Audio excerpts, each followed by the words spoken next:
Tire inflation is the most hazardous part of the tire service procedure. In fact, we have a large warning decal here that indicates that, in fact, not only is it hazardous, it can be lethal or can result in death if overinflated and the tire explodes.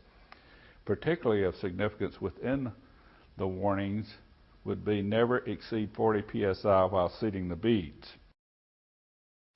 So we suggest that you read your instructions carefully so you understand the differences between bead seal, bead seat, and inflation. It also covers possible mismatches and other things such as rusty rims, which you do not want to mount, damaged tires, and so forth.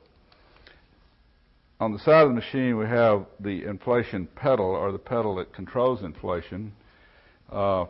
Halfway down is air flowing through the chuck. All the way down is air flowing through the chuck, plus a bead seal blast that comes up. Okay? When the pedal is in its at-rest position and the chuck is attached to the tire, it registers the pressure inside the tire. As you're inflating the tire, you should stop and check the pressure frequently.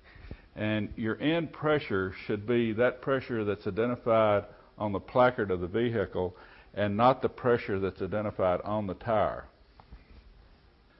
To start the inflation procedure, what we will do is attach the chuck to the valve stem, and to attain a bead seal, in other words, at this point air just flows out the cavities at the top and the bottom. So what we will do is mechanically raise the tire up so that we have created a mechanical seal on top, and the air blast from the lower side will then create a curtain which will allow the tire to become sealed. I will again begin by holding the tire up slightly and going all the way down on the pedal. Okay, I now have a seal within the tire. In other words, there is actually pressure registering on the gauge at this point.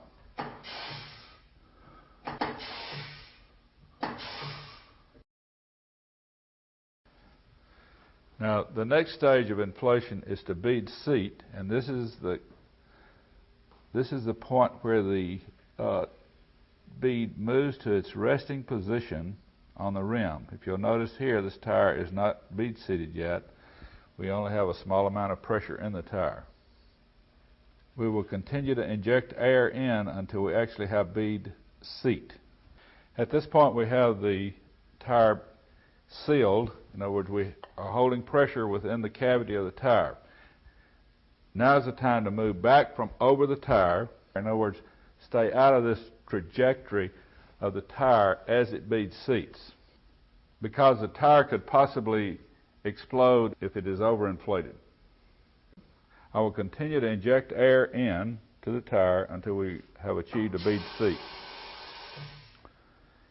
stopping to check the pressure often.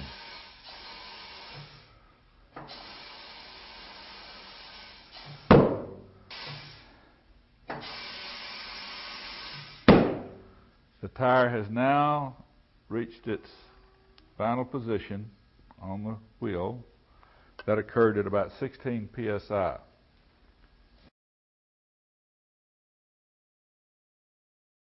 I've now completed the inflation process and I've reviewed the placard of the vehicle, and it says it's to be 32 psi. I'm actually about a half a pound over, and so I will release some of the air from the tire by